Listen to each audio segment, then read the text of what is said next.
Okay, so I'd like to take a look at a couple of examples before we get started on the other stuff that we're going to do today.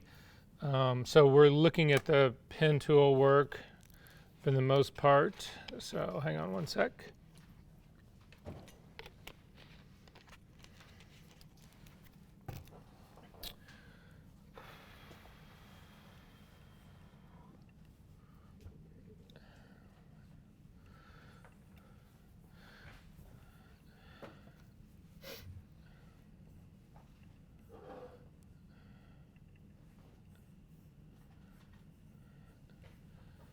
So this is Judith's. We're going to take a quick peek at this and make sure this is what I think is going on.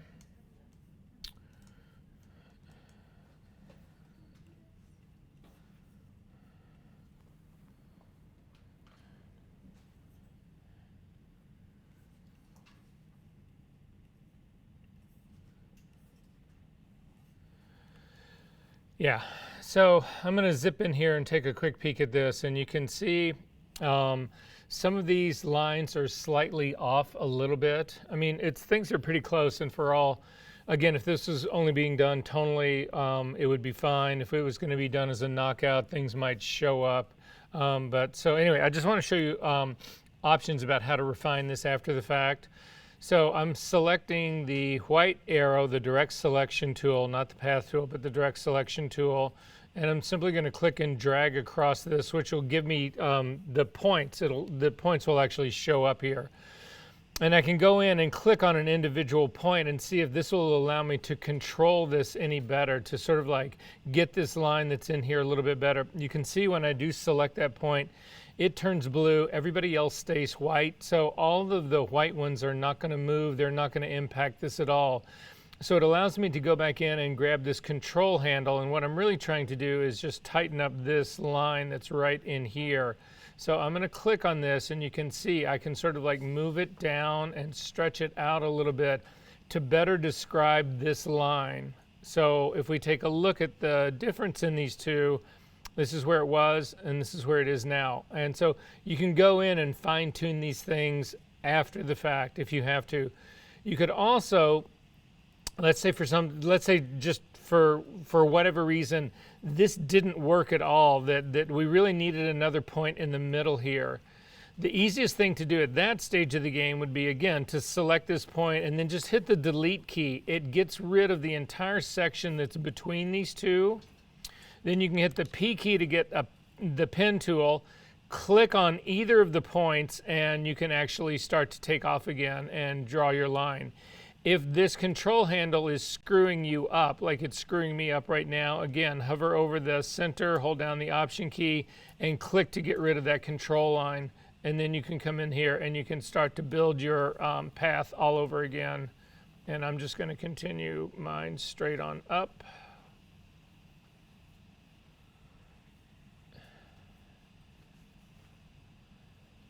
And so we've just rebuilt that whole section. So just something to be aware of.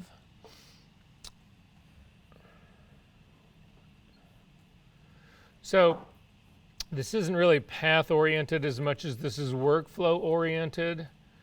I want to show you trues really quick.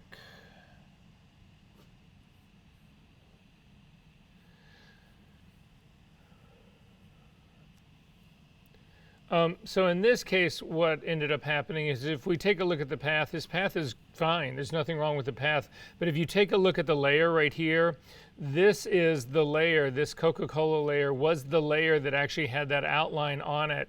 And so when he actually went and made this thing, let me get rid of the path really quick, made this thing whatever, he actually filled in all of the red on the same layer as the outline, the original outline of the Coca-Cola existed, and it's now, that's the outline is gone. So it's strictly this layer that's actually been filled.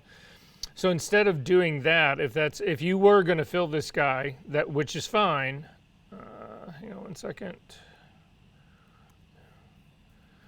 I'm going to steal a copy of that outline from another image.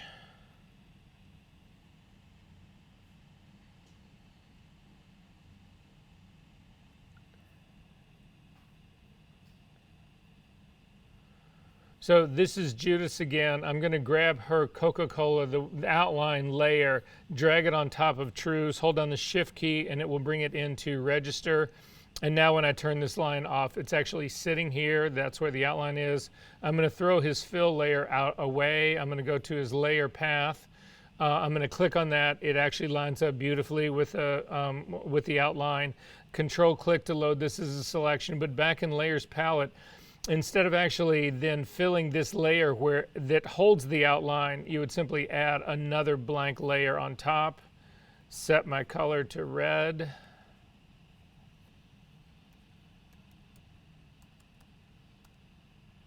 And then fill that with red. And then I've got both. I've got the fill layer, but I've still got the outline on the one that's below it. So again, everything we do in this class is all about non-destructive moves.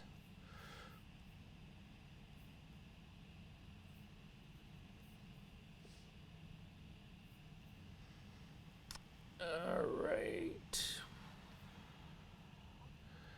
So I sent, everything got graded at least, through assignment, through 4.1, 4.2, and 4.3. So you should have gotten, what am I doing?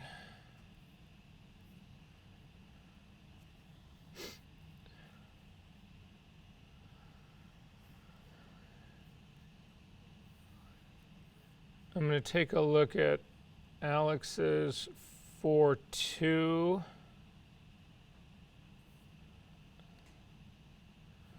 And this happened to, actually I'm going to show you both of them because he turned in 2 files.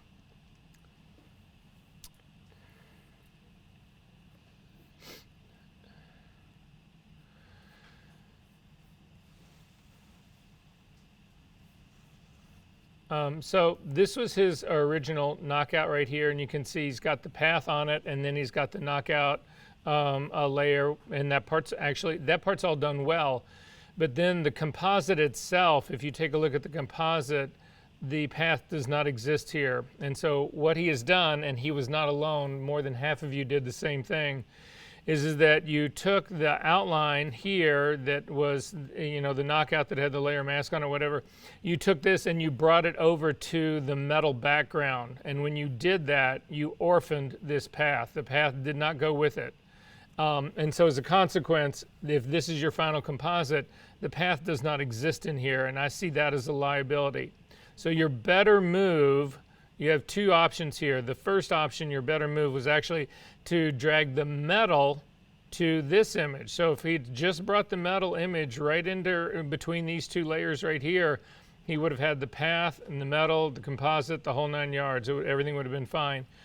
There is a way to move the path itself to another image, and we're going to look at that today, but I want to get through the rest of this part first.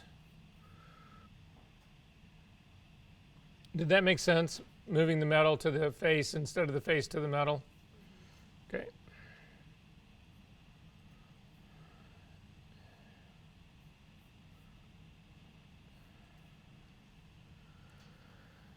Take a look at JP's really quickly.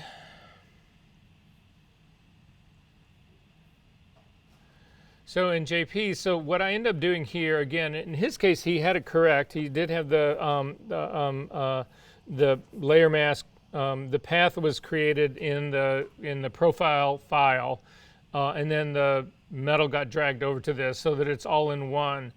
But what ends up happening here is if you take a look at the edge of this, you can see this edge looks awfully sharp. It looks cut out. If you hold down the Option key and click and look at your layer mask, you can see that this edge has not been softened at all. And that just doesn't happen in photography. You don't have these edges that are this crystal or that are this sharp. So again, the 2 solutions that you have on this, I'm going to throw his layer mask. Well, let me show you before I throw it away. If you click on the layer mask, this is actually relatively new to Photoshop. I say relatively new. It's been in the last 4 or 5 years anyway. They've actually added a feathering to the layer mask. So if you click on the pixel content of the layer, you'll see that your properties panel talks about where the pixel, where the image is, those sorts of things. It'll allow you to try to remove the background, select subjects. So anyway, it's all of the work that's being done on the pixel layer. But if you select the mask layer, this properties changes to only impact the mask. And you'll see right here, there is a feathering for the mask. So watch what happens to this edge when I start to push this feather up. I'm going to take it up about a pixel, and you can see it softens that edge up. If we take a look at it in real time, this is what's actually happening to the mask. That was the sharp version of it, and this was the feathering of it. And in many ways, this is a better move than actually loading the mask, loading the path as a selection and feathering it, because this thing, if you do it this way, you can see it in real time. You can see it against the background. So if you do it the other way, and this will be the other way, I'm going to throw away his layer mask really quickly. The other way of doing it would be to command click to load the path as a selection, and then up to the select menu, down to modify, down to feather. And again, I'm going to throw in a 1 pixel feather and say OK to that, and then apply that selection as a layer mask. And now you can see, where are you? Oh, that's actually the real color. If you hold down the Option key again, you can see that this is a much softer edge. I'm going to snapshot this so you can see the difference in those two edges. So this is the feathered one, and if we go back to the way JP turned his in, so this is the difference. This would be the feathered one, and that would be the sharp one, and you can see the difference. But again, as time goes on, I'm actually getting more into actually using the feathering right here on this, because you can watch it happen in real time, so you don't need to worry about it going too far or not far enough or that kind of stuff. You can sort of see it in real time. So just throwing that out there. Judith, I'm not picking on you, I swear, but I'm going to show another one of your images.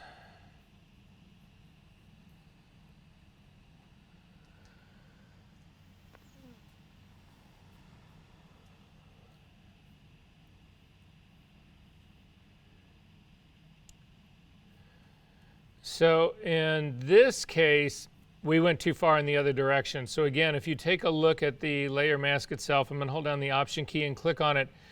In my opinion, this mask is now too soft. If you actually take a look at it, where it's sort of happening in here, you can see this sort of area where the skin is beginning to mix with that darker element on the background. It becomes pretty obvious that this thing, it's just too soft. We can sharpen this up though. So if we take a look at the mask really closely, and we're going to do this in choking and spreading, which I'm hoping to get to today. But if you take a look at this right now, you can see that the inside of the mask that's showing the head is white. The outside of the mask, which is black, is hiding the background. But we have a transition of grays that are sitting in here. If you look at the info palette, I'm going to run it across this really slowly. You'll actually see it starts at zeros, and then it'll go through a whole series of grays before we get to 255. So here again, watch. I'm going to come across it really slow, and you can see I'm getting to 5s, to 12s, 23s. So there's a whole range of grays on this transition line. And then once I get into the white part of it here, this part is actually pure white again. I can run levels on this to sharpen this edge up. So watch what happens when I do that. I'm going to hit Command L to bring up levels. And remember, all that levels is doing is it's remapping where those grays are. It's not going to change my black. It's not going to change my white. But these grays in here, if I, for instance, say, I'm going to grab the shadow point slider and I'm going to start to crank it towards the middle. And what that'll do is it'll take all of these darker grays and it'll actually push it towards the white. Watch what happens.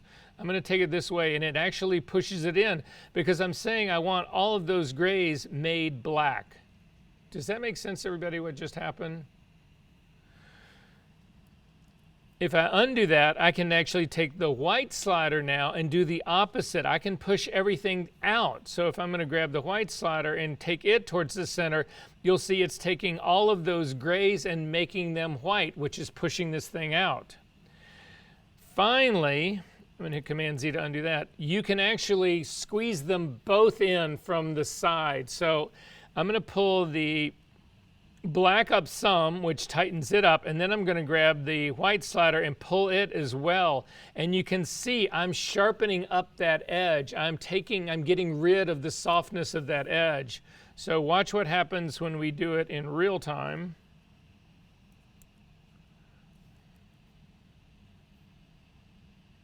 and you can watch it. So I'm going to actually make the image visible. Command L. So then watch what happens to this edge. So I'm going to drag, again, I'm just sharpening up, and you can see it happen in real time on the figure. And so this is now where I'm at with this. Again, this is my before and after, and you can see that that whole line has been sharpened up again. So even though you've already done it, softened it up, and this again, Judith was by no means the only person who did that. There was tons of people who actually did the same. It ended up being too soft. You can actually go back and sharpen it after the fact. Does this make sense? Okay.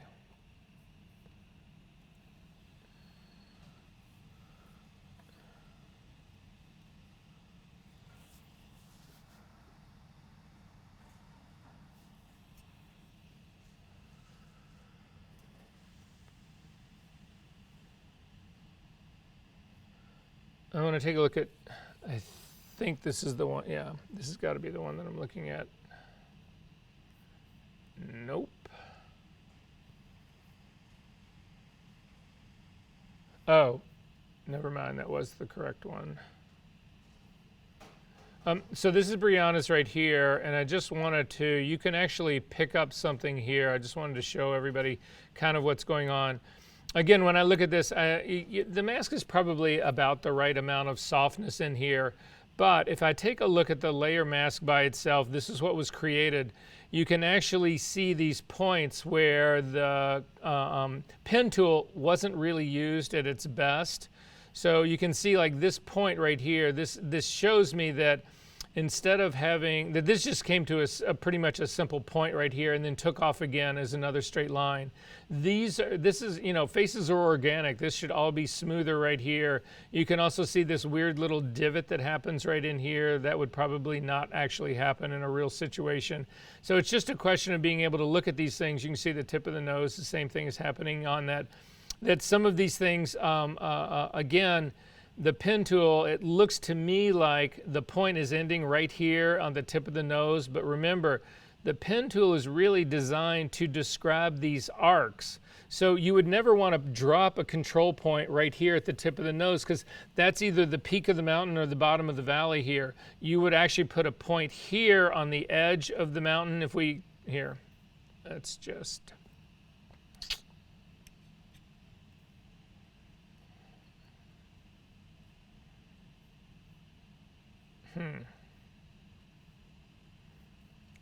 Oh, it is there. If you imagine this as a mountain now,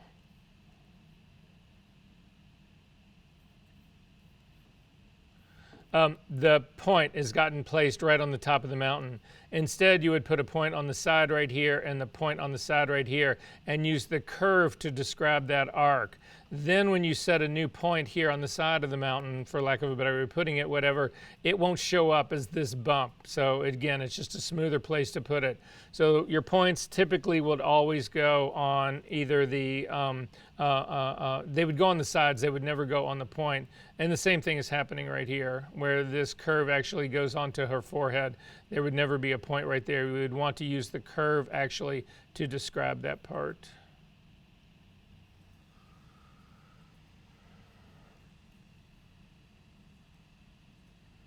I want to show Caitlin's next.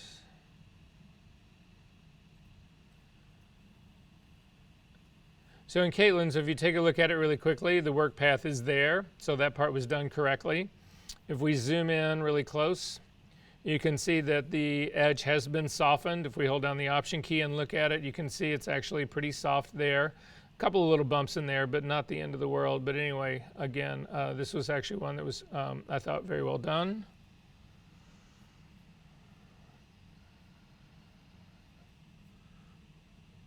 Not to be outdone.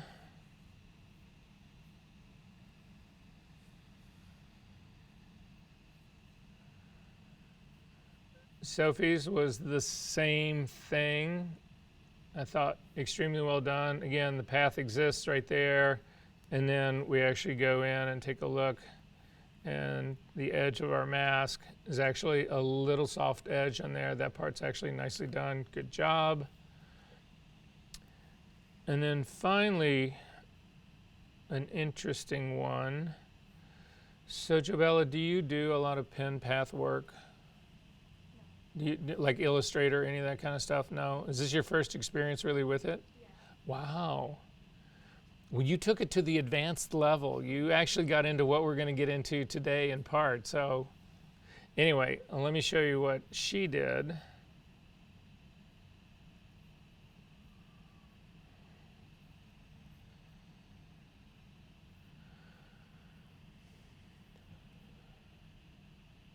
So in this, if you actually take a look at hers, I'm going to ignore this layer up on top.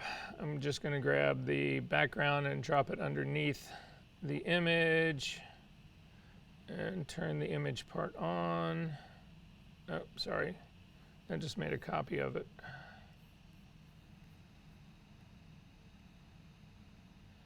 Bring that down, turn this guy off. So this is her knockout right here, but you can see that there's a big X that goes across her her pixel mask. So what you need to realize is that there's more than one type of mask. There is a, so this is the image. On this whole layer, you can take a look at all three of them. On this layer, there is the figure, the pixel content. There is a pixel mask that you can actually work on. So again, it's just like an image. So if I hit the B key to get a brush, I can actually paint on this mask. So to show you that, I can actually come here and I just painted a big line on that in black, which is letting the background show through. So this is a pixel mask. I'm going to Command Z to undo that. However, if we take a look at this thing over here, this is actually a vector mask. And if you click on it, you will actually see, sorry, if we go to our path selection tools, you can see that once I select this guy, the path itself is actually on this mask. And the way they make the differentiation between the two is you can see in the pixel mask, we've got black and white. So again, black is hiding, white is showing. But in a vector mask, it's only the white area that shows. The gray area here is, again, opaque. But in this case, the vector mask that's based on the path is what's really controlling here. So you'll see this still happens. I'm actually going to throw the pixel mask away and I'm just going to delete it. But we've still got a completely effective knockout going based on this vector mask. And it gets even more. You can actually come in with this tool and select points on this vector mask. So I'm going to actually change this so you can really see what's going on. And you can see it now is showing background again. And I'm doing all of this editing on this, not on the path.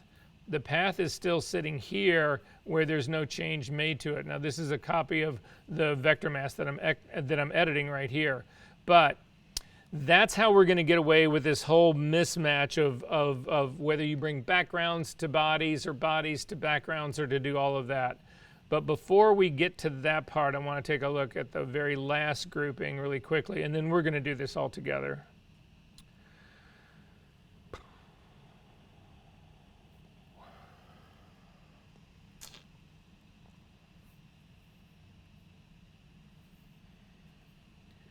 So we're going to take a look at Jared's, the full figure one. And if we zip into here, this arm right here, you can spot, again, there's areas of background that are showing right here. So this is what I was talking about earlier when we were actually going through all of this. As you're drawing your path, you have, in a perfect world, you would hit the line right where the figure, right where the skin is meeting the background. But if you had to make a mistake, if you had to err on one side or the other, you would want to err where it was actually cutting off part of her skin instead of leaving part of the background. Does that make sense? Because this white line, you can't miss that. It's just not possible. Whereas if he had shaved off, you know, just a little bit of her arm, I would never know that that part of her arm was missing. Does that make sense to everyone? All right.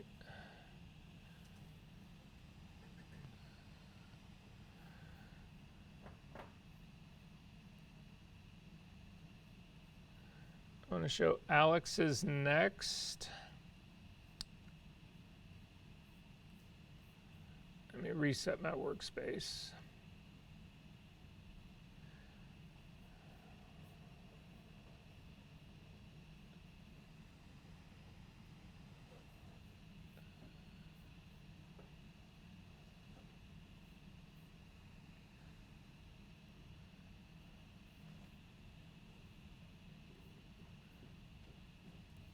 Oh, sorry, wrong one, wrong one.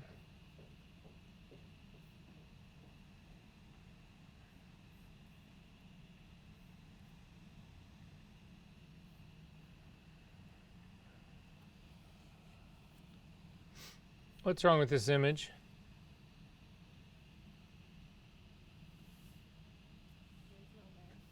There's what? There's no mask on that, right? So how come it's composited onto the background?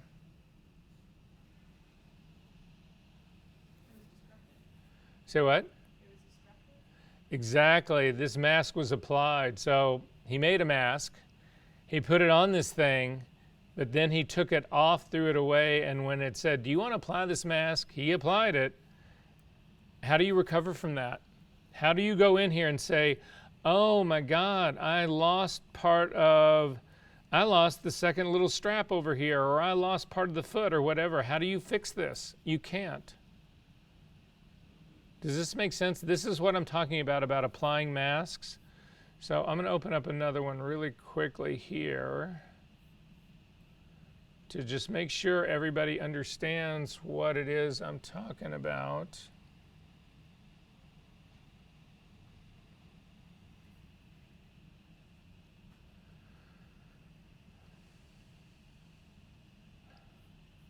So Jared's again, just because it was in my stack.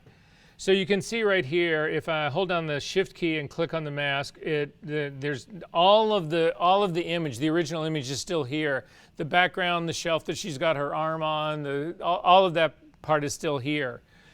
If I uncheck the mask or get rid of the X across that, whatever, then this layer mask is actually doing its job. It's hiding the background. Again, I've got this problem right here. I could still go in and fix this though. I can come in on this mask and I could actually move that part in. I mean, I can still work on this. However, what I mean by don't apply masks is this. If I drag this mask now to the garbage, I've got three options. I can cancel that operation, which leaves the mask up on the layer. I can say apply the mask, which is destructive and gets rid of all of the part that's covered by black becomes transparent. Or I can just hit delete, which just gets rid of the mask. But I'm going to apply it so you see what it is, and you can see that is now a destructive move. I have lost everything that I have to work with here. Now, if I only need to like chop off more of her skin, then I'm fine here. But if I need to bring back something that got inadvertently cut off, there's no place to go. And worse yet, I don't have a virgin copy of this. This is my only copy of this file. If I save this file right now, it's done. This is baked. I have no way to recover from this. Make sense? All right, so this is what I mean about don't apply masks. Literally think about it. The only time you apply a mask is when somebody sneaks into your house, holds a gun to your dog's head and says, I'm going to kill your fucking dog if you don't apply that mask. That is the only time you apply one. And then I'll still probably take a letter grade off, even though your dog is still alive. Say what? Oh, I'm sorry to hear that. And then finally, one last one to look at really quick.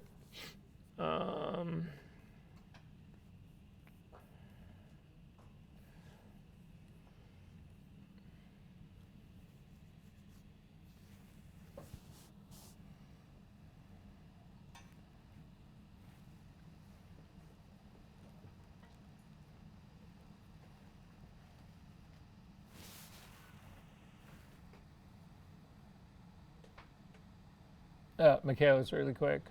A number of people ran into the same problem here. Part of it was that this is a lower res file. So when you're actually doing those featherings, and I say, you know, go in and add a 1 pixel feather or a 0.5 pixel feather or 2 pixel feather, whatever, all of that's resolution dependent.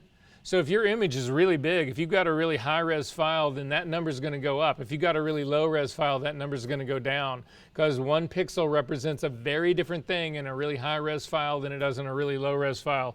And this is a lower res file than I think most people were accustomed to. And you can see what happens if you over soften the image. You get, or over soften this background part. This is what the mask looks like. And it's just been over softened, and you can see all this haloing. It gets so soft that it's actually starting to allow some of the background that was originally cut out in the path to actually creep back into the image. But again, because I've got my layers selected right here, if I hit Command L to bring up the levels dialog box, I can sharpen those edges up by just boosting the contrast that's along that edge. And you can see that now gets rid of the halo part, and that's where we'd want to go with this. So just so that you know. Are there questions about any of this part? Okay. The paths, when you go and do this part with the composite, how do you put your paths on there without?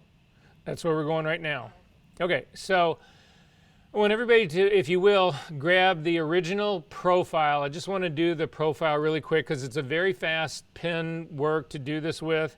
And so I just want to give all of us a clean copy of this. So if we go back into our week number 4, into the assignment,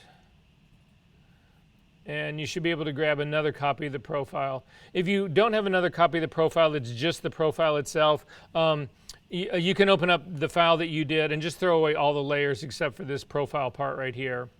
So I'm going to actually outline this with the pen tool. So I'm going to hit the P key, and just to check to make sure, up on my options bar at the top, it is the drop down is set to path, not to shape. In the little gear that's also at the very top, if I click on that, the rubber band is checked so that I can see the rubber band. And then finally, there's a check mark right next to the box that says auto add and delete. Then I'm going to hit the F key once, and that puts me onto the pasteboard. And the reason I want to be on the pasteboard is that it allows me to use all of my tools, not just the pen tool, but the brush tool, all the tools. You can actually stay as the tools, even though I'm completely outside of the image, which does not happen if you're just in the regular working space in Photoshop. I'm going to hold down the space bar and the command to actually zoom into this shoulder, and then I'm simply going to draw this as a path. Now, most of you have already done this and your path was great, but I want to go ahead and, again, practice makes perfect. I'm going to click on here to start it, and remember, I do not, for me, I would consider this area right in here. Take a look at my screen, what I'm talking about right now. The middle of her shoulder right here, that to me is the peak of the mountain. That's the top of the mountain. That's not where I want to be. I'm going to come over here to the flat that's much closer to her chin, because this will allow me to then use the tool to describe this arc. So I'm going to click on this and simply drag out until it actually lands on that. And again, if I have to make a mistake on this, I would rather be slightly inside on the skin and lose skin than to be slightly outside and keep background. So this gives me my first point. I'm going to hover back over the center point, hold down the Option key and click. That'll actually get rid of it. I'm going to then come in here underneath the chin, and again, even though that's a relatively straight line, I'm going to put a small little about a curve in there just to keep this thing more organic. Hover back over the center part, hold down the Option key and click to get rid of it. Now, some people would actually try to come in and describe this whole arc. Again, I see this as a mountain or a valley, either one. All I know is I don't want to point right on the center of her chin. So I'm going to start down here below it, where I sort of see it as the side of the mountain. And then I'm going to come up over here to the other side of the mountain before I go into this other curve that's underneath her chin. I'm going to click and drag this out to actually describe that line. Hold down my Option key and get rid of that. And then I'm going to go to the other side of that sort of like little indent by her lower lip, whatever, to click and again use my tool to describe that arc. Again, hold down the Option key to get rid of that. And then I'm just going to continue to work my way around this just like you guys are. So if I can get everybody just to finish doing the outline. Even though that's a straight angle for those teeth, I actually put in a little bend.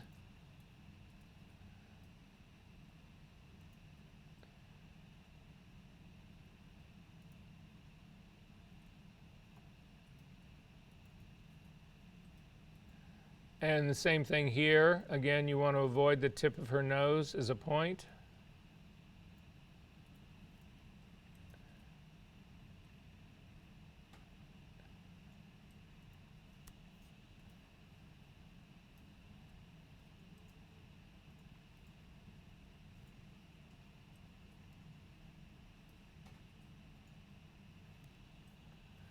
And then I'm just going to go right out onto the pasteboard. And again, even out on the pasteboard, you can still drag your control handles out to give you some control. And then I'm simply going to zoom back out. And I'm just going to do, look at where I'm throwing my pin lines out here. Photoshop doesn't care about all of this stuff. Photoshop will understand exactly what I've done here. So I've got my entire outline done. I'm going to go into my path palette here and I'm going to double click on it. Do not keep it as work path. And I'm just going to call this profile. Remember, a work path is always temporary. So as long as this is labeled as work path, it's vulnerable. And if I were to actually start a completely separate path, all of the work that I just did would be thrown away. So I'm going to go ahead and just call it profile. And now I'm ready to go. So I'm going to wait for you guys to catch up.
Are we good?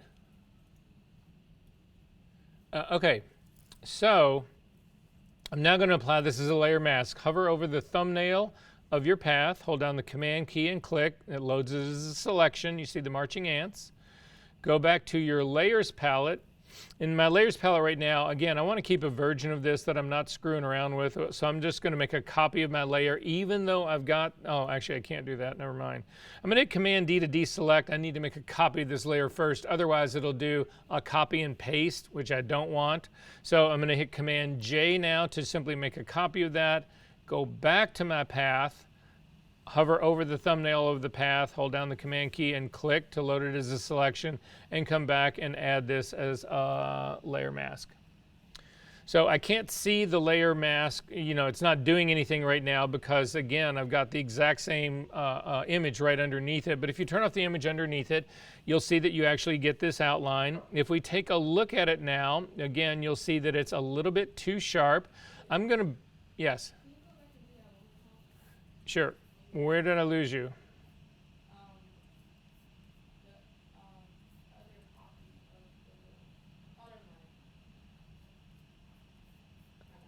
Are you good? Okay.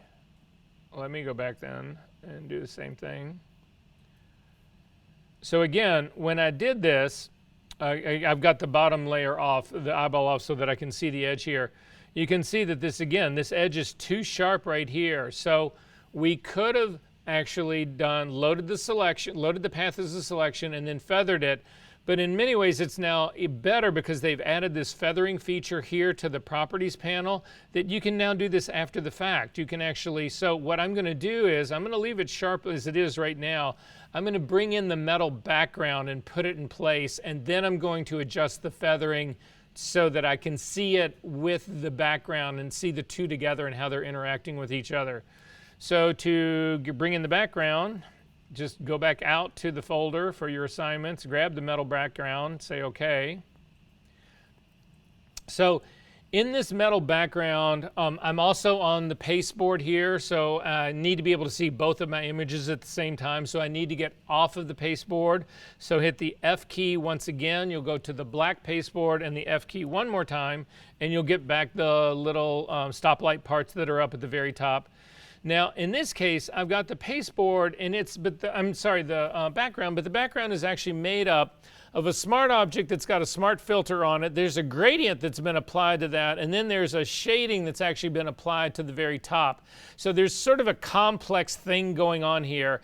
I can bring in the entire thing, but what I'm thinking I would like to do to sort of keep all of this relationship is I'm going to create a smart object out of all of this. So to do that, select the bottom, the metal layer that's called Smart Object, hold down your Shift key and click on the top layer, and you'll see that now all three of these have been selected. The Smart Object metal layer is highlighted, the gradient is highlighted, and then this thing called shade is highlighted as well. We can now convert this to a smart object. Up to the image menu, the layer menu, down to Smart Objects, and over to Convert to Smart Object. And you'll see it puts it all together into one smart object. Now, if we double click on that smart object, it'll open up in its own image. This is now a completely separate image. And you can see I've still got all my layers. So I can always go back and adjust those things if I have to. I'm going to simply close this up. And now my smart object, I'm just going to grab, this is again why I don't use tab behavior, so I've got, my images are separate from one another. I need to grab this smart object metal background and drag it on top of my profile image. Again, I'm moving the background to my profile so that I keep the path. So I'm going to simply click and drag this and bring it over. Before you let go, hold down the Shift key. And the reason you hold down the Shift key is that it will center the layer that you're moving over to the image right in the middle. If you don't hold down the Shift key, watch what can happen. I can actually do this. I'm going to click on this layer. It doesn't even show up in here. I'm going to actually do it one more time. We'll bring it up here high. And you can see, look at my layer that's where it's happening right here. Half of my image isn't even covered by this. So if I double click here to zoom out, you can see it didn't center into the image. It's up off of the wrong side. So I'm going to hit Command Z to undo that and do it one last time, holding down the Shift key. And you'll see now it'll actually bring it in place, centered into my image, and it's actually covering all of my image. The metal layer that we're screwing with is done. I don't need to keep that open anymore. I'm going to close it, and I'm not going to save it. I'm not going to save that collapsed as a smart object. There's no advantage of doing that for that file, but there is for keeping it here. Now, when I brought this in, because I had the top layer selected, this came in above my top layer. I'm simply going to click on the layer and drag it down. And what you're looking for here when you're placing layers is you're looking for that little blue line to show up. That'll show you where you're going. So right now, that little blue line has showed up between my two copies of the profile, and I'm going to let go. And now I've got the metal background and the image on top of it, and everything is hunky-dory. However, if I zoom in again to that edge, you can see that the edge is too sharp. So I'm going to select the layer mask that's actually hiding the background of the profile image. And with it selected in my properties panel, I've actually got a feather control, and it's just the edge of that mask. And I'm going to click and I'm going to start to drag it up until I feel like it actually fits the background better. I got up to around a 1.3, so I'm going to say somewhere between probably a 1 and a 1.2 pixel, whatever, looks correct to me. So that's where I'm going to leave mine. And if this was all you were going to do, this part would be great. However, look what happens at this stage of the game. I'm going to actually transform this layer. So this layer that's up on the very top, it is active. I'm going to make sure that the image part is active, and I'm going to transform this. Command T. If you cannot remember Command T, it's up to the Edit menu, down to Free Transform, and then the Open Up Transforms. But anyway, just click on Free Transform.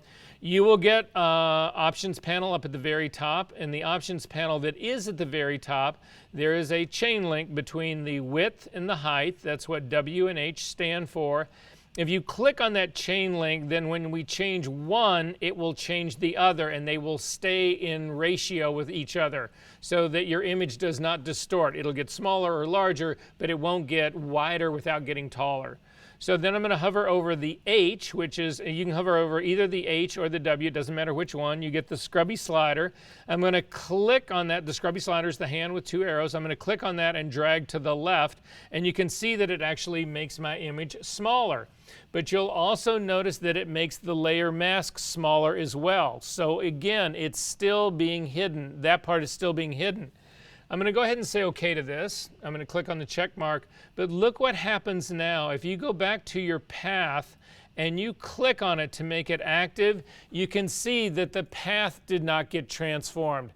The path outline is still the original, much larger version of this. It's no longer connected to this, which is a nightmare. I spent all that time making that path. I don't want to actually lose it when I actually do transforms or move shit around. Does that make sense to everyone? So to avoid that happening, go back in your history, and in my history, I'm going to go back to layer order.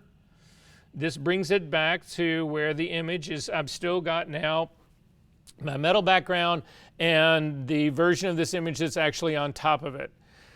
So now what I'm going to do is actually add a vector mask, and that is the path itself. To do that, go back to your path, make it active. So I've just clicked on it, it makes it active. You can see I've got lines that are running across it.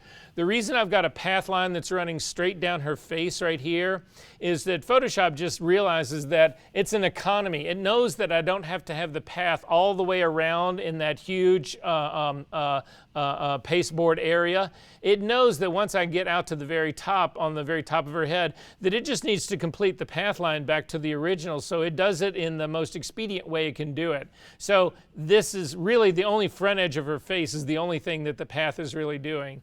So but at any rate, make it active. You'll see that actually line happen. Go back to your layers palette now. Select the top layer, the layer that's actually got the profile with the pixel mask on it, and then just hit add vector mask, or just click on add mask again. So again, the little icon down at the bottom, that's the square, the light square with the dark circle in the middle. If you click on it again, you will see that it puts on another layer mask. I'm going to pull my image to the side so you can see it better. It puts on this thing that's, again, it's white with gray in it. That is the path itself. That is the vector mask. So if you hover over the pixel mask, the one that's in the middle, hold down your shift key and click on it, it'll put an X across it, and that means that the pixel mask is no longer controlling what's visible or not visible on the layer. The vector mask is actually doing that work. And if we zoom in again on this, you will actually see that we get back to that really super sharp edge, which is to be expected because, again, this is the path that's controlling it. However, this is also relatively new for Photoshop.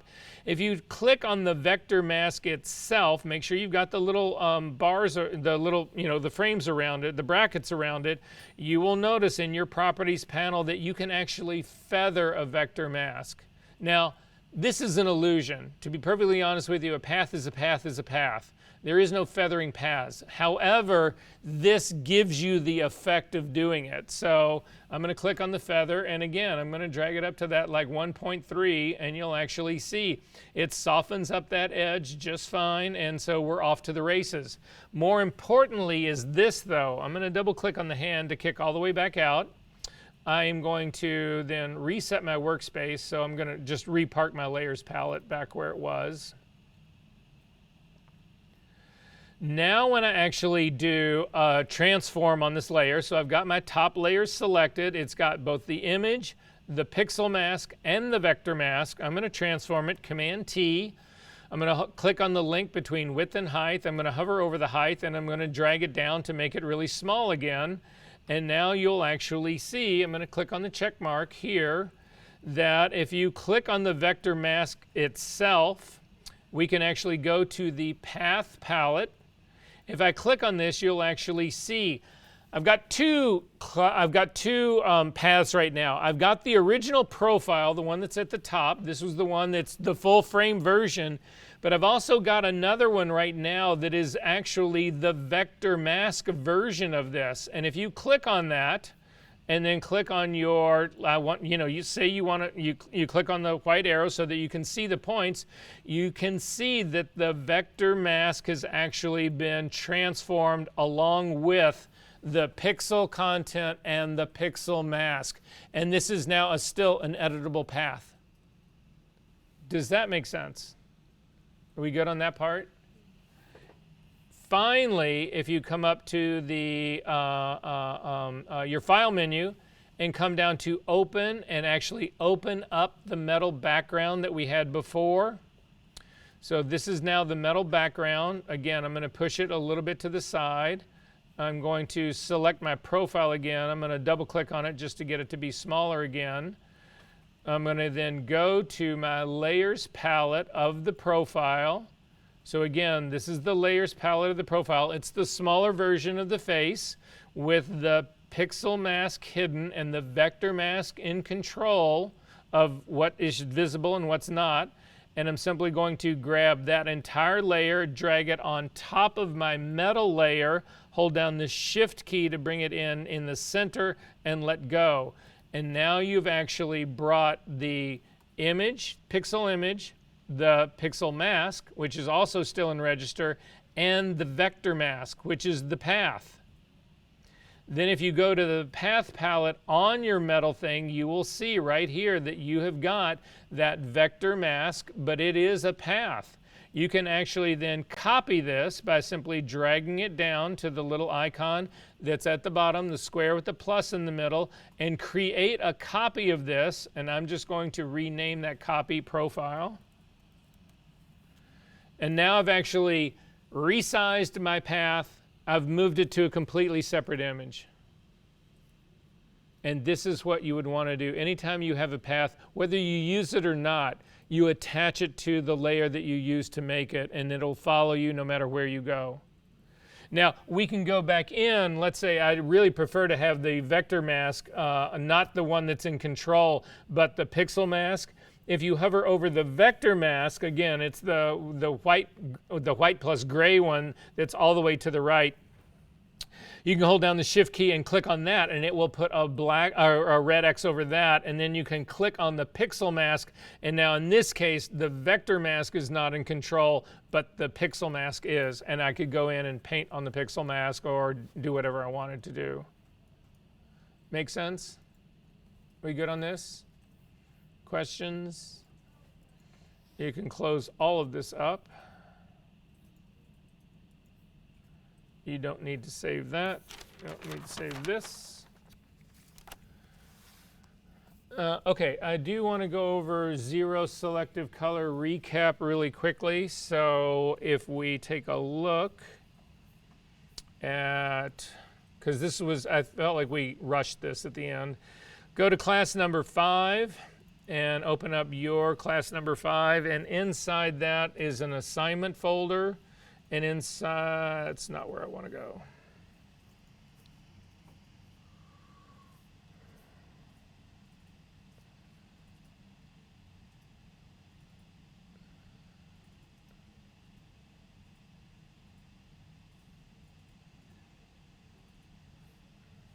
It's also where I don't want to go.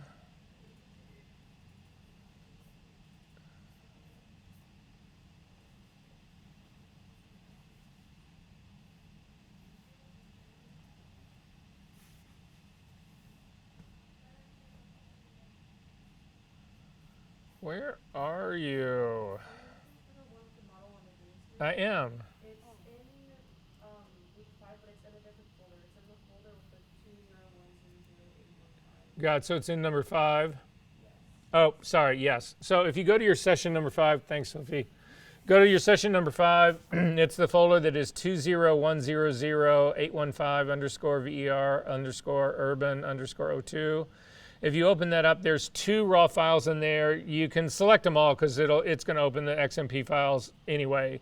But nonetheless, at least select the 2 CR2 files and then just hit Command 0 or Command O to open them. It should bring, oh God, why is this doing this to me now? So, yeah, anyway, this will bring them both into Camera Raw. Has everybody got both of these in Camera Raw? Okay, so again, right off the bat, we are going to white balance this. So click on the white balance eyedropper tool that's in the basic panel. Click on it, come over onto your image, click on the little gray patch that's just underneath the red. That's actually the one I always use to do white balancing. Come back up to the thumbnail, click on the little 3 dots to get the drop-down menu and do a select all. Go back right to the very same thumbnail and click on the same 3 dots again and come down to sync settings and then just hit OK, and it will actually apply the color balance, the white balance to the image. It does not have the card in it.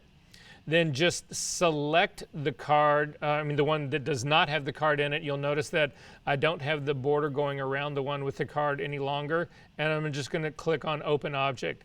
If yours does not say Open Object right here, and you would like it to, and you probably should want it to, click on the hyperlink that's at the very bottom of this frame that's underneath the 5-star, the rating system. Click on that. It will actually open up Camera Raw preferences. Click on Workflow on the left-hand side, and at the bottom you can click Open in Photoshop as Smart Object. It's just the default setting for this. I'm going to say OK to that. If you've got a default setting and you want to do the opposite, so the only 2 options you have is either open as a smart object or open as an image. If you hold down your Shift key, it will actually give you the other option. So if your thing only says open and you hold down the Shift key, you'll get open object. If it says open object and you hold down the Shift key, it'll just allow you to open a regular file. But I'm going to go ahead and open, yeah. Do the sync again. So up to the top menu here, first off, we need to select it. Go to the top 3 dots, click Select All. You'll get another border, gray border around the second image. Back up to the same 3 dots and down to Sync Settings. And then just hit OK, because it's all of the basic panels being synced, and that's all we've done. Anyway, then click on the image and click on Open Object.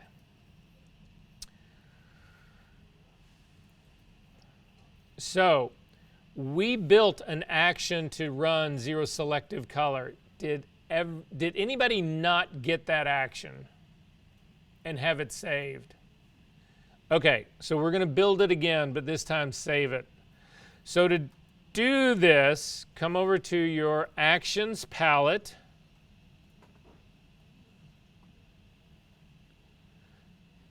To the right of the Actions palette is the drop-down menu. It's those 3 or 4 little lines. If you click on that, you'll get a flyout menu, and you just want to go up to the top and pick New Action. Thing will open up, and it'll allow you to name this, and you want to name this 0 selective color. I do 0 SEL color.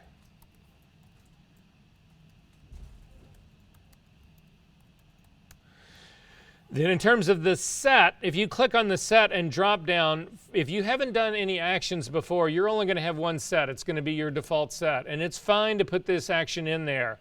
For me, I've got a whole bunch of different sets of actions to do different things, so I can put mine in a different place. If you want to start building actions that apply to specific things like only retouching or only layout or only typesetting or only whatever, you simply click on this. You can't do it now because we've got an action that's being built, but you would simply click on the icon at the bottom of the actions palette that looks like a little folder, and it will just open up and it'll say, okay, what do you want to call this? And you would call it retouching actions or typesetting actions or whatever. And then once you get that, when you start an action like we are right now, you can click on a drop down and you can pick different ones. I'm going to go ahead and leave this in my default actions palette. I'm going to call mine, though, I'm going to add 29 to mine because I've got like 29 copies of this thing. You don't need to add a number to yours. And then simply click record. So what happens when you build actions is that Photoshop then just watches what you do. And then it says, okay, he picked this, and then he picked that, and then he did this, and then he did that. It just records that part. So there's no programming really involved. You can do a little bit of programming after the fact, but for what we're going to do in this class, basically, this is all we need to do. So then come over to your layers panel. Click on, we're going to add an adjustment layer. So if you go down to the very bottom, click on the icon that's a half circle, half white, half black.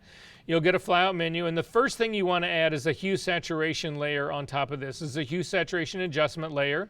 So that actually puts an adjustment layer on top of it. That's all we need to do. We're not going to make any adjustments in this right now because those adjustments would be recorded in your action. And again, the hue saturation that we do in these is image specific. So sometimes you can use it, sometimes you don't use it, blah, blah, blah. So anyway, I'm going to then add another adjustment layer on top of this. So back to that same icon at the bottom of the layers panel. And we're going to add a selective color. So in selective color, once we add it, you'll see that there is in your properties panel a preset and then a default. It defaults to reds. If you click on this reds right now, you'll get a drop-down menu, and you'll see that underneath it you've got yellows, greens, cyans, blues, magentas, whites, neutrals, and blacks. What these represent are all the primary colors of an additive system and all the primary colors of a subtractive system.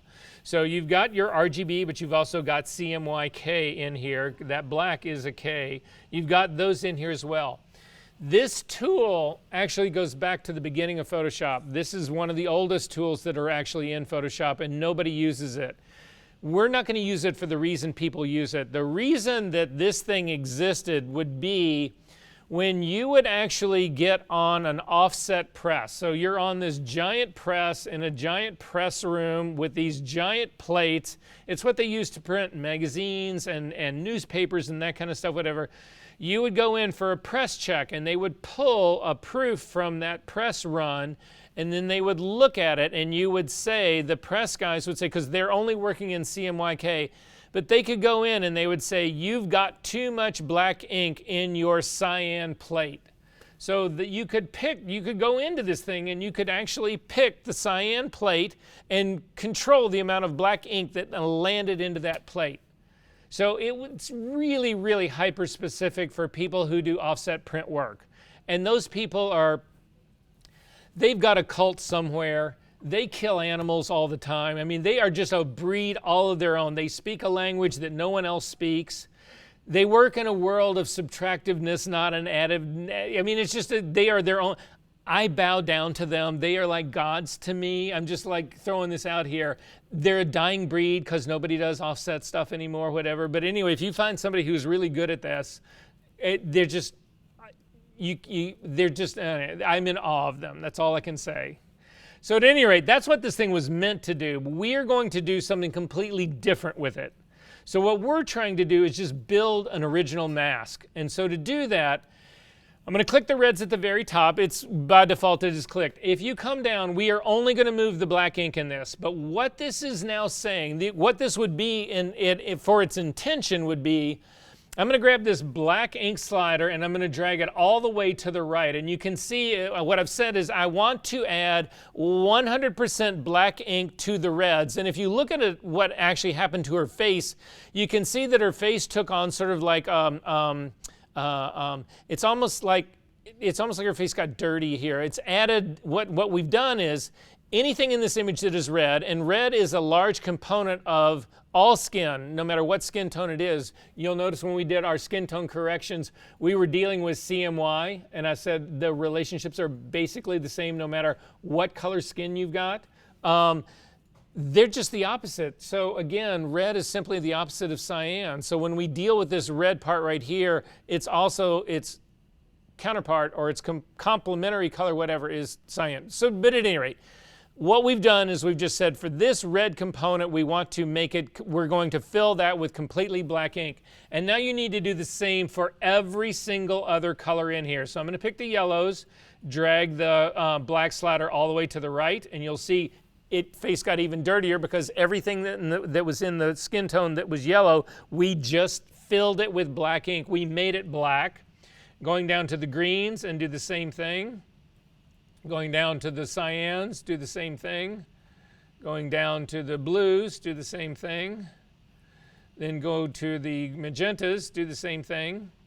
So now all of the colors in this image have actually been filled with black ink. However, I've still got highlights, midtones, and shadows that have not, and those are the last three. So I'm going to go to the whites. Those would be highlights. That shows how old this actual adjustment layer is that typically this would be called highlights, midtones, and shadows. They called it whites, neutrals, and blacks. So at any rate, down to the neutrals, which are our midtones, and drag it all the way over. And then finally the blacks, and click and drag that part all over. I missed the neutrals, yep. And you should have a black image.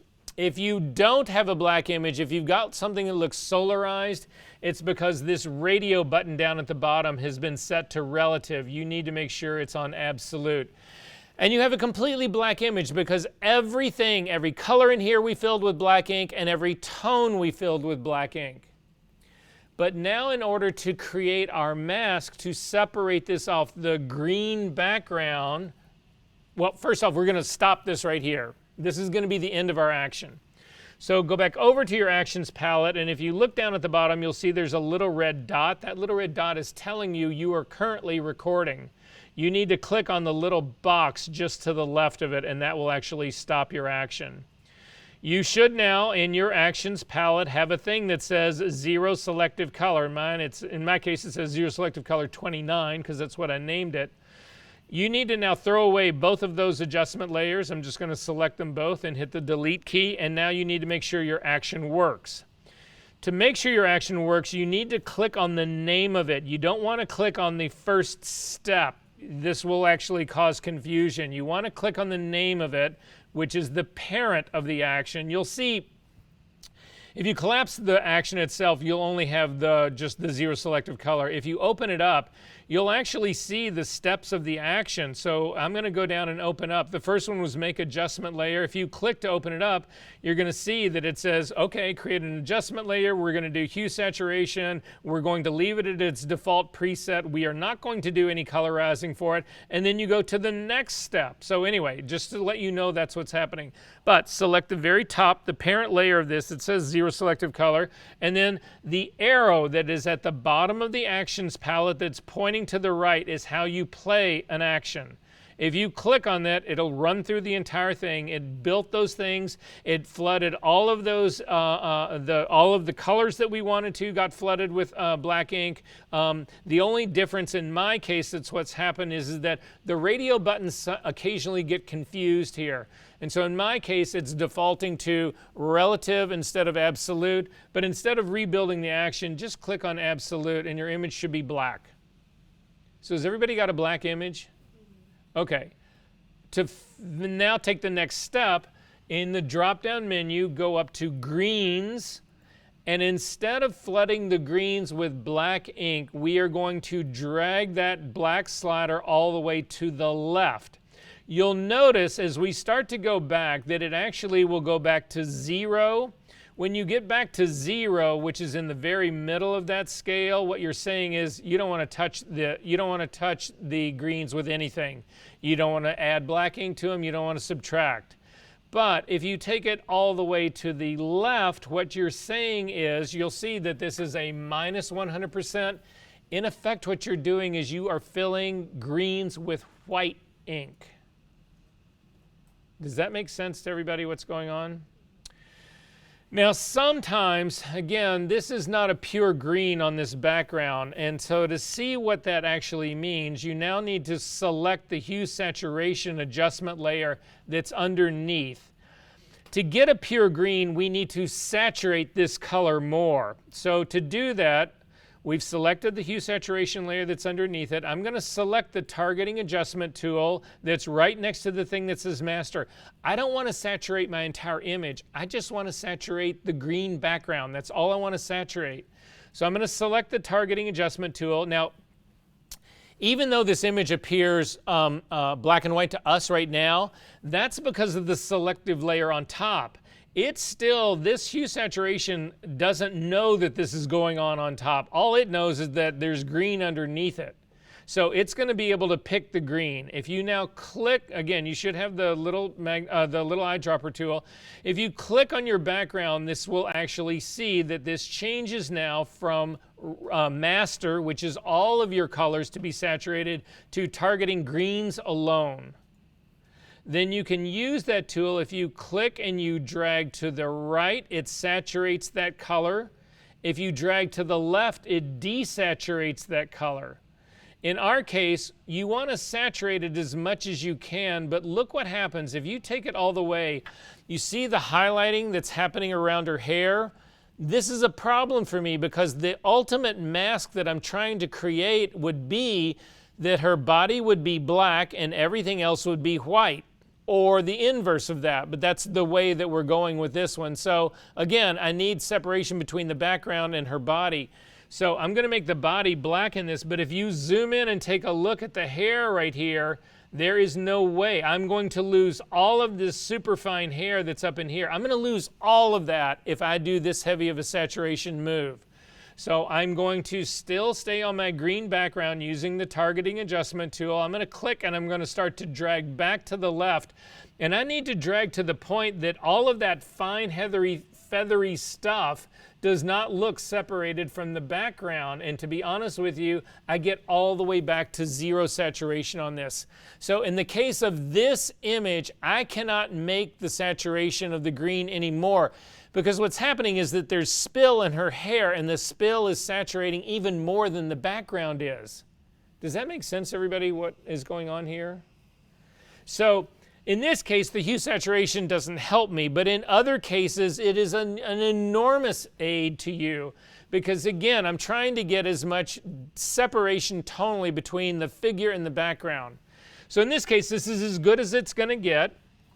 However, if you look at your channels palette, you can, again, if you had large thumbnails like I do, you could see that the RGB composite of this is actually darker than the red channel. Look at the background right here. That is darker than the red channel that's right underneath it. It doesn't matter which of one of these you pick, either the red, green, or the blue. They are identical because this is a black and white image. But instead of loading the RGB as a luminosity and saving it, we're simply going to copy one of the RGB channels. So I'm going to go down to the bottom because it's just closer to the icon that's sitting at the bottom of the palette. I'm just going to grab the blue channel and drag it down on top of the square that's got the little plus in it. That will make a copy of it. I'm going to double click on that and I'm going to call it Knockout. And say OK to that. These adjustment layers have done their work. You don't need them anymore. You can throw them both away. So I'm back on my layers palette and I'm just going to select both of them and hit the delete key. We don't need them anymore. They've done everything that they're going to do. I've still got this knockout now that I can work with down at the bottom. And I'm going to do what we've done all along here in all of these channel separations. But just realize, looking at this, this is now where I'm starting. This is the beginning of my knockout, as opposed to, remember when we were doing our other knockouts, when we were doing the girl with the sort of Medusa hair? If you click on the red channel, again, the knockout, the knockout that I just made is much better than this. This has actually got the dress and the background are really close to each other. I've got the skin is separated, but I don't want to start here. This is not a great mask for me to start with. If I go to the green version, it's a little bit better, but look at how close her skin tone and her hair is to the background. That's not going to help me. Finally, the blue, if I click on this, that's even worse. That's one of the worst ones in here. So the thing that I just did by doing that 0 selective color gets me significantly closer to where I actually want to be as a starting point. So I'm going to grab the eyedropper tool, come down to the color sampler tool. This is, again, what we've done all along. I'm going to zoom into her head because, again, this is the biggest challenge, is her hair right here. So I'm going to set a point right in the middle of her face, and then I'm going to set another point on the background on the outside right here. So I've got my 2 separate points. If I look at my info palette now, I need to change the readouts from K to RGB. So I'm going to click on the eyedropper for my point number 1, and the drop-down menu, I'm going to get RGB color. And then I'm going to go to my eyedropper for point number 2 and do the same thing and get RGB color. And now I know what I ultimately need to do. I need to actually get the background, these 57s, I need to get those all the way up to 255, and I need to leave these RGB for my number ones, the zeros hopefully will stay at zeros. So working on my knockout layer again, this is not an adjustment layer, this is a levels adjustment on this channel. Command L will bring up the levels dialog box, and I'm just going to grab, yes? If you've got a red thing over your image, what is happening is that you've got your RGB is selected and then you've got just the eyeball like that. Is that what your image looks like? Yeah. So you don't have your knockout layer selected. You actually need to make it selected. It does have its eyeball on, but then you don't want the eyeball turned on for the RGB version. So what that red overlay is just showing you is it's taking this black and white and it's overlaying it so that you can really see it. But instead of making it black, which would prevent you from being able to see it, it casts it as this red cast. It's pretty much like the same thing. If anybody ever uses the quick mask tool, it's that same red. So at any rate, just turn off the RGB version and make sure that the knockout is what you're working on. So Command L to bring up the levels dialog box. We're going to grab the highlight slider and crank it way back. And I'm just looking at this after readout right here. And I'm going to try to get it really close to 255, but stop just short. So I'm at a 252. I'm going to go to my arrow keys now and tap it in until I just get to 255. And then if you take a look at your image, you can still use your space bar and your command key and your option key to move around this image. I'm going to actually hold down the space bar, and if you come down, you'll see that when I did that adjustment, when I lifted that background to make it white, I also lifted I can now see that part of her body is no longer black. Where I've got my point number one still is black, but if you look down on her body, especially on this where her arm is actually touching the side of her body on the right hand side, you can see that that whole dress opened up completely. I need that dress to be black. So you don't have to change, you don't have to leave out of here. If you hover over your point number one, you realize your point number one is in the wrong place. I'm going to hover over point number one, hold down your shift key, and you will temporarily get the tool that actually lays down these color sampler points, and you can move this point. I'm going to actually click and drag it, and I'm going to bring it down to her armpit area where it seems like it is actually the lightest. And now you'll see that you actually get a new readout, and my readouts are now in the 28ths for this point down here. So now I can grab my black point slider and start to push it towards the center. How did you make the background white? Levels. Okay, you have your 2 points, right? All right, and you do have knockout is highlighted, the channel. Command L to bring it levels, grab the white point slider and drag it all the way to the left. For some reason, my level just has like one line in the middle. I have no idea what happened there. Hit cancel out of that. Hit cancel out of levels. You may have a selection going. This is going to be my guess. No selection. You don't necessarily see it. Hit Command D to make sure you don't have one. And then go to the knockout at the bottom and hit Command L. Do you have anything in histogram? I got selection. Yeah. Sorry. So you have a selection going, and the problem is that in a selection, anything that's less than 50% selected, you don't see marching ants. So that's what's going on. So at any rate, Command L to bring up the levels dialog box. Again, I've now moved my point number one so that it's in that spot that where I need her dress to go black. I'm going to drag this back until I get close to 255, go to my arrow keys and tap it in. Then again, I've moved my black slider, or the black point for the figure is sort of at her armpit. I'm going to grab the black point and start to drag it towards the middle until I get close to 0, and then go to my arrow keys. And now I've got 0 for the body, 255 for the background, and I'm going to go ahead and say, before I say OK, I'm going to zoom in and take a look at her hair. Her hair is the thing that I'm really the most concerned about. I want to make sure that I've got fine feathery hair here. I do. I want to make sure I don't have any weird white shit in there. I don't. I'm going to use my preview to turn it on and off so that you can sort of see what it is you're really losing by this. So I'm turning it off, and it doesn't look like I'm really losing much of anything. As a matter of fact, that looks shockingly good. So I'm going to go ahead and say okay to that. This is now actually built the beginning of my mask. I'm going to double click on the hand. If you come up into the high corner up into here, I'm actually just trying to get a readout, and up in my top right-hand corner where I thought there might be tone, there isn't anything. There is a little bit that's down here. You can see, look at my info palette right here. As I'm sort of down roughly about level with her knees, kind of on the outside, I'm sort of getting like a 2-3, like a 253, a 254, something like that. Again, I'm going to fix this. I'm going to grab my color sampler tool, and I'm going to click on this number 2, and I'm going to drag it and bring it down into that lower area where it says a 252, and you can see I've got a 252 right here. It's close, but again, that's still garbage in your mask. So Command L to bring back the levels dialog box again, and then I'm simply going to click on my white point and use my arrow keys to actually get it back to 255. It's easier to do that than it is to use a brush in here and just say okay to that. That just fixed that little part down there.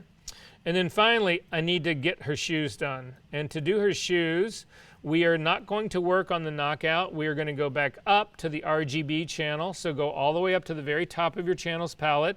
Click on the RGB, guys, so that you get your full image again.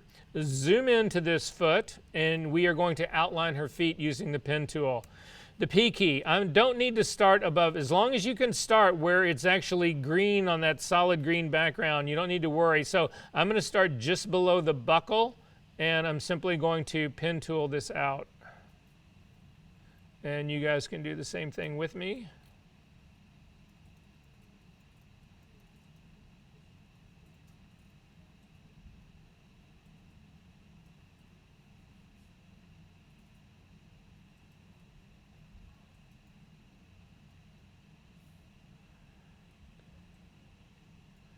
When you get underneath her shoes, you actually want to avoid the shadow. You only want the bottom of the shoe. Again, when we get into more serious compositing, we will actually, we build our own shadows.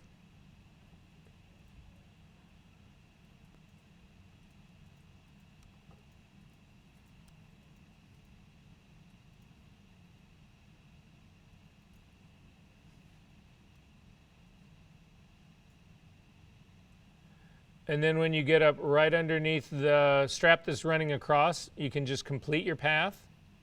So that's one shoe. I need to do the other one now. I'm going to do it all in the same work path.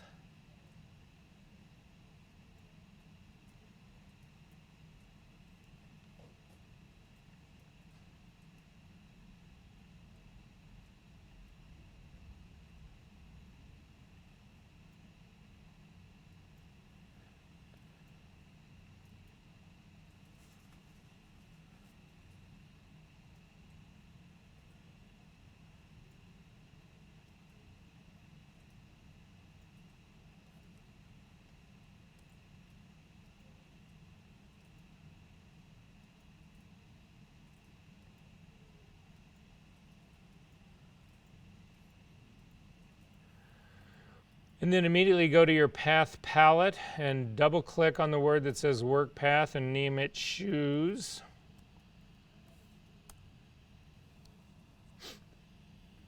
Has everybody got this done, or am I waiting for a little bit?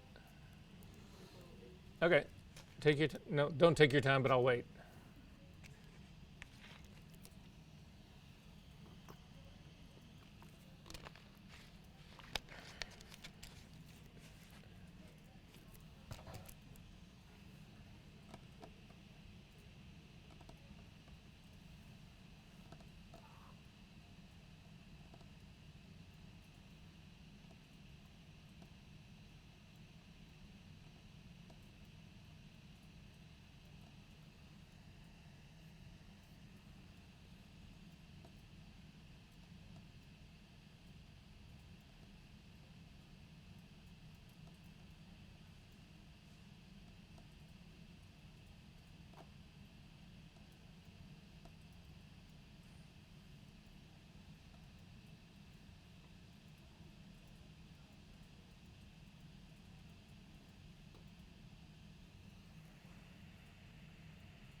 We good? What if you can't see it with that? So what? What if you can't see it with that? The tabs. Cause I got the pen tool active. Yeah, if you can't see it, I would make my thumbnails bigger, but it's up to you. See them now. Yeah, I'm aware of it. Okay, so we are going to load this as a selection now. So just hover over the thumbnail, hold down the command key and click. It loads it as a selection. However, we need to feather this just a little bit because this is too perfect a selection right now. So up to the select menu, down to modify, and down to feather. And I'm going to type in like a 0.5, like a half a pixel, and say OK to that. It's really subtle, but you get it nonetheless. I've still got the marching ants going. I'm going to scroll down to my knockout, and I'm going to select it. Now, if I paint on this right now, what's going to happen is it's going to paint on the shoes. To see that, hit the B key to get a brush. In the options menu at the very top, click on your drop-down menu. In my case, it doesn't matter whether I've got a hard brush or a soft brush because the selection is going to control where I can paint and where I can't paint. So I'm just going to leave mine in the middle. Make sure that you have a blending mode of normal, 100% opacity, 100% flow. And then if we hit the X key, in my case, to make white my foreground color, if I paint now across her shoe, you can see it's painting the shoe, and that's not what I want. I want to paint the background. I want to get rid of the floor that she's on. So the selection that I made is good, but I need to invert the selection. I need the opposite. I don't want to be selecting the shoe. I want to be selecting everything but the shoe. So I'm going to hit Command Z to undo that, go up to the select menu and come down to inverse. This does not invert the image. If you were to invert the image, it looks like this. It just makes black white. That's not what we're doing here. What we're doing is inverting the image of the selection. So up to the select menu, down to inverse. Now when I paint with my brush, again, I've got the B key. Be careful where you paint because you've only got, the only thing that's protected right now is this shoe. So if you start up here higher up on her shoe that's above the marching ants, you'll be able to paint on that. But the area that's right down here on the floor, you can paint all of this around here to get rid of all of that. And that does get rid of all. So when I said to you, I don't care whether my brush is hard or soft, I do care now whether it's hard or soft. I'm going to hit Command Z to undo that because I'm worried about overspray for my brush actually reaching up here to the shoe that's not protected. So I'm going to make my brush completely hard. And then I'm going to paint that area again, and you'll see that you get a much cleaner, crisper area. And then I'm going to go over and do the same thing on her other side. For some reason, I have like the opposite where it's only painting the shoe. So you haven't inverted your selection. Okay. Hit Command Z to undo all of that. Then go up to the select menu. Okay. Come down to inverse. It'll invert your selection. And now when you paint, it should protect the shoe and get the background. Did that work? Okay, I'm going to double click on the hand to kick back out. So now I've got a pretty thing going, things are going pretty well here. So I'm going to hit Command D to deselect. And then I typically do this using the lasso tool. I'm going to hit the L key, and I'm just going to drag around here to select all of the rest of the floor. So I've got the floor selected. If I've missed a little bit down here, just hold down your Shift key so that you can add to that area. That just added, I just hit part of her shoe, so I'm going to hit Command Z to undo that. And just make sure that that part's added to it. And then just fill it with white. White is my foreground color, so Option Delete fills it with white. Command D to deselect, and this is my knockout. And if we didn't have to go through all the steps, this, that, and the other, I can do this in about 5 minutes. So let's see how good it works. So I'm going to come back over to my layers palette. I'm going to make a duplicate of this figure. Command J will simply duplicate it. I'm now going to click on the lower version of it, the version that's underneath it, because I want to add a white layer in between the two so that I can see what this looks like on a white background. So I've just selected the bottom. I'm going to then add an adjustment layer. It's going to be a solid color layer. And in my solid color layer, you can actually use the eyedropper tool to pick anything that's in the Photoshop workspace. Since my background color is now white, I can just use the eyedropper to click on that and it'll load the 255s all for me. Otherwise, again, just type in 255 red, 255 green, 255 blue and say okay to that. I've now got a solid color that's underneath it. And then I'm going to go back to my channels palette. Now, typically I do this always backward, and this is going to be backwards as well. If you hover over the thumbnail of your knockout and click on it, it'll load it as a selection. Come back over now to the body that's on the top and simply add it as a layer mask. And again, I always work in the negative, always end up doing the wrong side, so simply invert the layer mask, Command I. Yes? I got lost. I was last summer and You're fine, you're fine. You're just finishing the mask. You're just finishing the mask. And so it's great. So duplicate this, Command J. Click on the bottom one. We're going to add adjustment layer in between, a solid color. Perfect. Use the eyedropper tool to select white. Say OK. Then come over to the bottom of your channels. Command click on the thumbnail. Perfect. Come back up to the top guy. Add layer mask. See how quick you're getting with this? And then that needs to be inverted. Command I. Boom. It comes with practice, guys. But look at your knockout here. Look at this. This is insane. No? I know. So a couple of other things so again, we have spill in here that we would actually have to fix. So I'm going to show you a quick other trick about spill here. So in order to remove spill, remember spill, removing it is destructive. I've actually got to change the color of her hair right here. However, this is a smart object and I can't paint on a smart object. If you hit the B key, you'll notice that you can't paint on it because this is a smart object. It is protected. However, I can actually use another trick for removing spill and still manage to keep this smart object. It's a little bit dicey, but I'm going to show you how it works. So we are going to add a blank layer above all of this. I'm going to then change the blending mode of this. Instead of changing the blending mode of my brush to color, you can change the blending mode of the layer to color. So I'm going to simply change the blending mode of this top one to color. And again, it will now function the way that the brush does before. So I'm going to hit the B key to get for a brush. I'm going to leave it as a normal blending mode, but I'm going to make it a completely soft brush. So drag the hardness all the way down. 100% opacity, 100% flow. And remember, if you hover over anything with the brush selected and hold down the Option key, you temporarily get the color picker and you need to pick a color of her hair. Now, most of her hair in the back is darker than her bangs, so I don't want to pick this really blonde color up in the front. I'm going to pick sort of a color halfway between the two. Just click on it and you'll see it'll actually change your foreground color. And then I can start painting on this background part right here to actually change or to remove that spill. I'm going to do the same thing up on the top part right here and finish all of that out. Just click on the layers active, just click on the drop down menu right here and change the blend mode all the way down to color.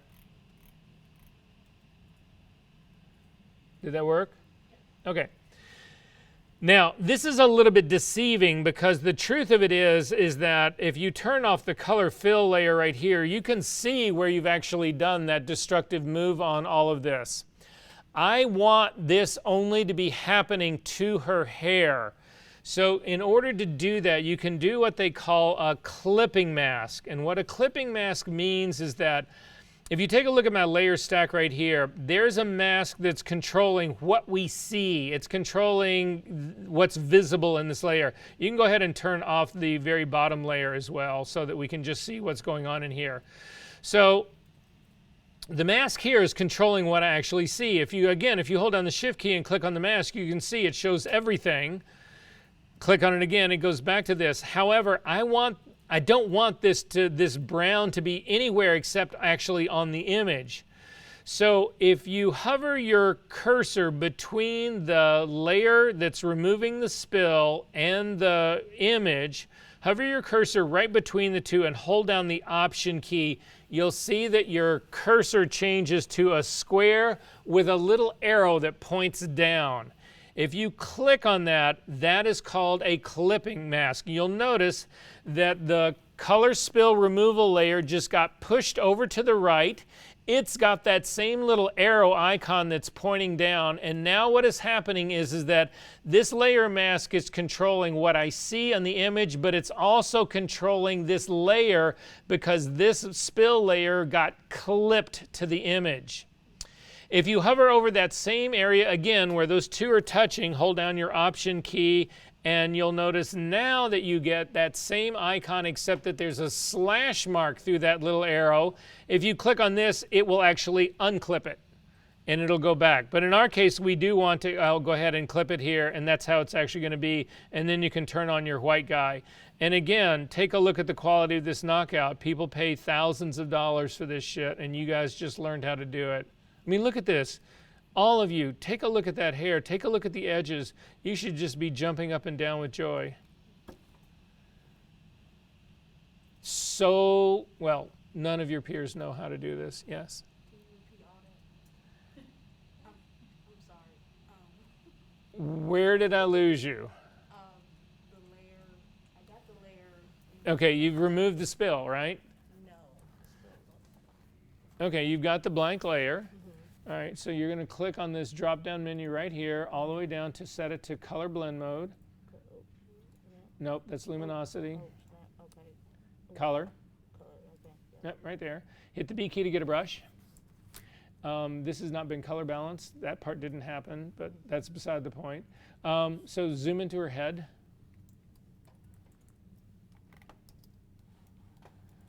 Good, and then make sure that your brush is normal, 100% opacity, 100% flow. Make sure your brush is soft all the way down. Perfect. And then just click out here on the top to get rid of that. Good. Hover over sort of a brownish area of her skin. Hold down the Option key and click. That just loaded that color as your foreground color. And now just paint along the green part to get rid of it. Don't paint where you don't need it. You're good. Keep going. And so you're getting rid of all the spill, but you see you're laying all of this color down as well that you can see, right? Yeah. So if you hover now between these two layers, higher up, no, right between the two, where they touch. Right here. Nope, where they touch. Right there. Right there. Hold down the Option key. Look what happens to that. It turns into this. Click. You'll see that pops over now. This mask is now controlling where you just painted. Now you only see it in the hair. And now turn on your white. And you're good. Are we good on this part? Okay, I want to show you one last thing here really quickly. A couple last things. We're going to take a break at 3 o'clock, I swear to God. So, a couple of other things to think about this. Again, this is not going to be your homework, so I'm going to go back to the very beginning. If you want to save this to refer to it later on, go ahead and save it right now. But in my case, I'm just going to run up to the very top of my history palette. And I'm just going to select the state when it opened up, just so what it looked like when it opened up. So what I want to show you here is that zero selective color is not confined to actually just doing green screen work. So with it back, all I've got is my smart object that I opened up. Go to your Actions palette, find your zero selective color action. I've got 1,000 of them. I'm just going to pick one. Go ahead and run the action by clicking on the little arrow at the bottom of the Actions palette that points to the right. It will actually do all of that work for you. However, instead of changing the greens right now, what I want you to do is come down to click on the drop-down menu and make sure that your selective color at the top is selected.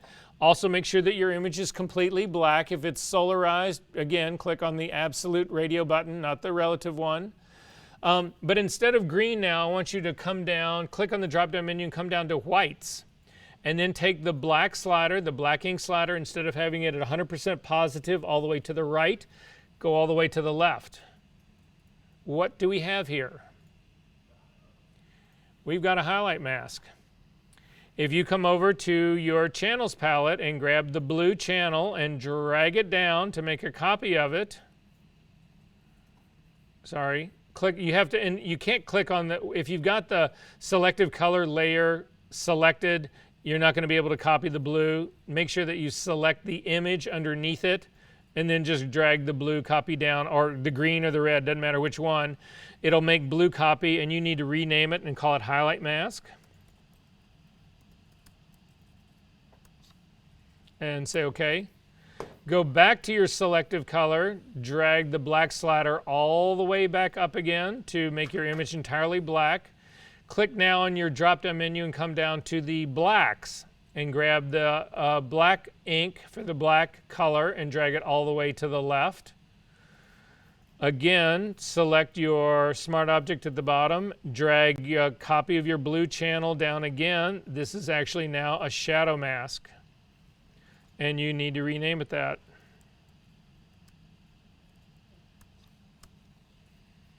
Make sense what's going on here? So, yes? That's all based on luminosity. It's beautiful. Wait till you see what we can do with it. So now I'm really going to fuck with your head right here, because most of you guys have known how to make highlight shadow masks before, right? But check this out. Go back up to your selective color. Go all the way back up to the top, to the RGB part. If you've got this red overlay like I do, it's because there's an eyeball on my shadow mask is turned on. Just turn it off. But now with your properties selective color up at the top selected, leave your blacks where it is right now, but go back to the whites and then drag that slider, again, the black slider, all the way to the left. You know what this is? This is a shadow highlight mask.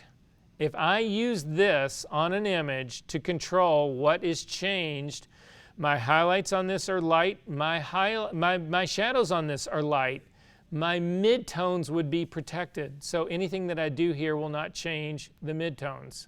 Does that make sense? Are we good on this part? Okay, we do not need to make this, but what we can do now is actually do something with these things. So throw the hue saturation selective color away. They've done their work. We don't need them anymore. I'm going to come over here and I'm going to load my highlight mask to begin with. So I'm going to hover over the highlight mask icon, hold down the command key and click. It just loads it as it's just loading it as a selection. I'm going to add selective color to a solid color to this. So come up and pick solid color. And in the solid color, I want to pick something that's sort of like sepia yellowish. So I'm going to drag my thing up here. If you want the same color that I've got going on in here, you can type in a 226 red, a 214 green, and a 113 blue, and simply say OK.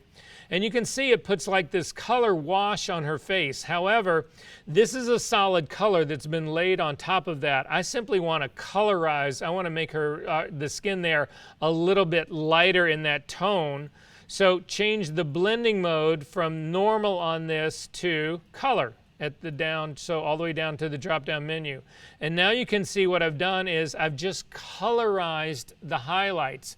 I haven't filled them with yellow. I have pushed them in a yellow tone. We're going to do the opposite now. Hover over the shadow mask, hold down the command key, click to actually load that as a selection, and I'm going to add another solid color. So again, click on solid color. And in this case, I'm going to do the opposite. I'm going to grab a blue, and again, it needs to be a lighter blue.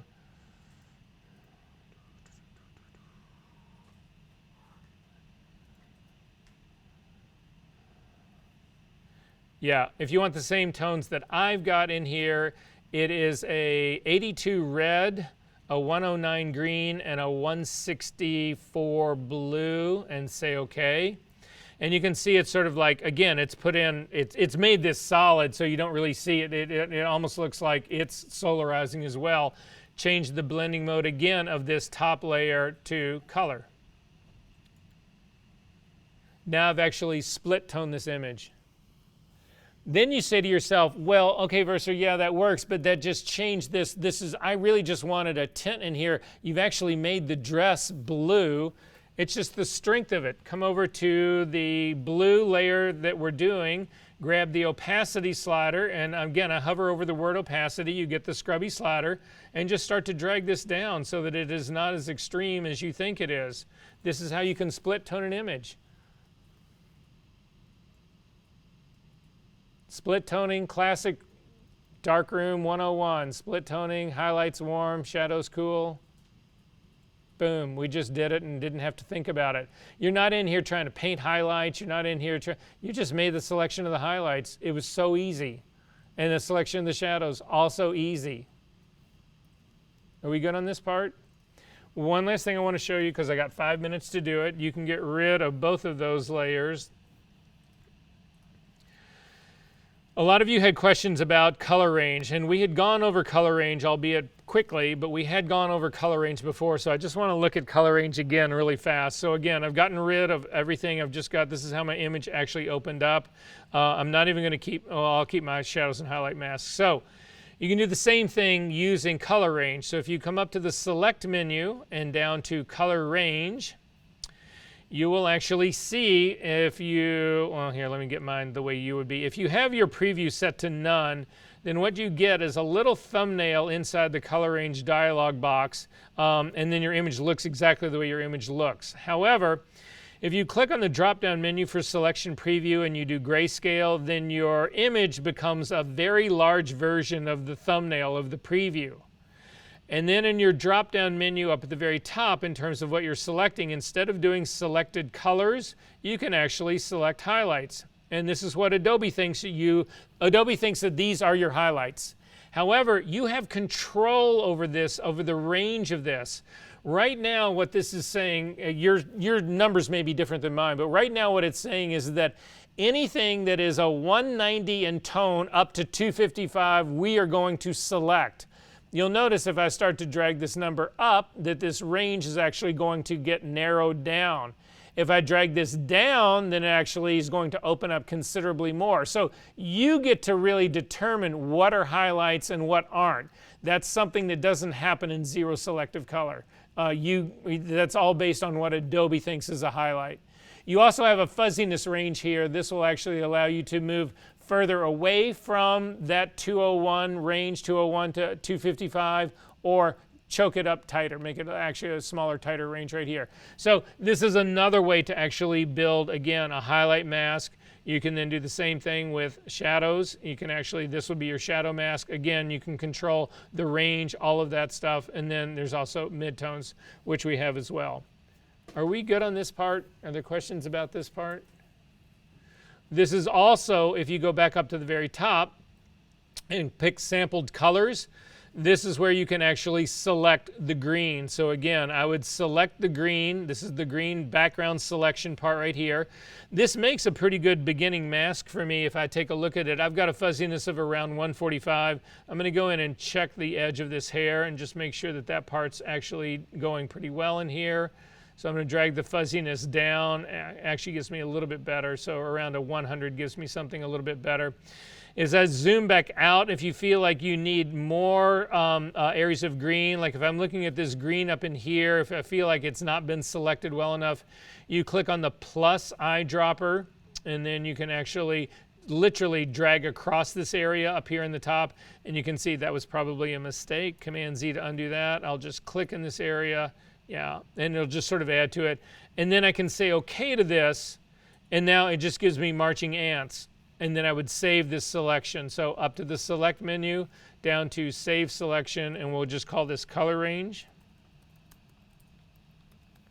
And say OK to that. Command D to deselect. And then if you go down to the very bottom, this would be what color range gives you as a starting point to do your knockout.